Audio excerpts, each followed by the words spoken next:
Саламатсыздарбы? Россиянын аскердик өнөр жай комплексинин душман кемелерин жок кылуу үчүн арналган акыркы ракета системасы. Бул курал тууралуу биринчи жолу Россия Федерациясынын президенти Владимир Путин 2018 жылдын 1-мартында федералдык жыйындын кайрылуусунда Россияда жогорку тактыктагы гиперүндүү авиациялык ракета системасы бар экенин жарыялаган. Мамлекет башчынын айтымында комплекстин сыноолору 2017 жылдын 1-декабрында ийгиликтүү аяктап, ал аэродромдордо өз милдеттерин аткара баштаган. Ракета толук купуялыкта сыналган жана азырынча Кинжал тууралуу көп маалымат жок.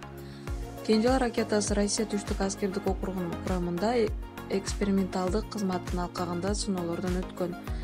Бул ракета системасы өтө жогорку ылдамдуулукка ээ. Кинжал ракетасы кыймылдаткычты ишке киргизгенден кийин истребительдердин бутасына жөнөтүлүүчү аэробаллистикалык ракеталардын бири. Алар ташуучу унаанын жардамы менен учуруучу аянтчасына жеткирилет. Андан соң кыймылдаткычты ишке киргизгенден кийин бул ракетаны учуруу үчүн атайын жаңыланган МиГ-31 истребителинин буталарына жүктөлөт. Ал 12-ден 15 миңге чейинки бийиктикте абанын жеш катмарларында да уча алат. Ошондой эле басма сөз жана эксперттердин арасында маалым болгондой, Кинжал Сирияда жакында эле сыноолордон өткөн. Акыркы 5-муундагы Су-57 истребителине жайгаштырыла турган болду. Башкача айтканда, душман ракетанын бутасын жок кылуу үчүн Кинжал кооптуу зонага жакындашуунун кереги жок экендиги талкууланды. Душмандын күчтөрүнө каршы ракета жерге эң жакын мейкиндик катмарынан уча алат. Ракетанын соккусу максималдуу 2000 км аралыктан ашат.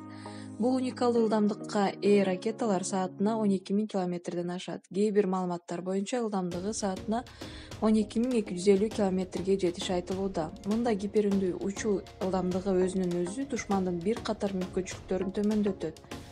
Бул согуштук ракета учуу жолу боюнча рельефтин бардык аймактарында жасоого жөндөмдүү. Кинжал кадимки ракеталар менен да өзүктүк зарядтар менен да жабдылышы мүмкүн экендигин эске алуу менен ракетанын айкын артыкчылыгы бар жана эффективдүү экенин билсек болот. Мындай мүмкүнчүлүктөр менен сутканын каалаган убагында жана бардык шарттарда Кинжалды чындап эле мейкиндиктеги кыруучу учак деп атоого болот.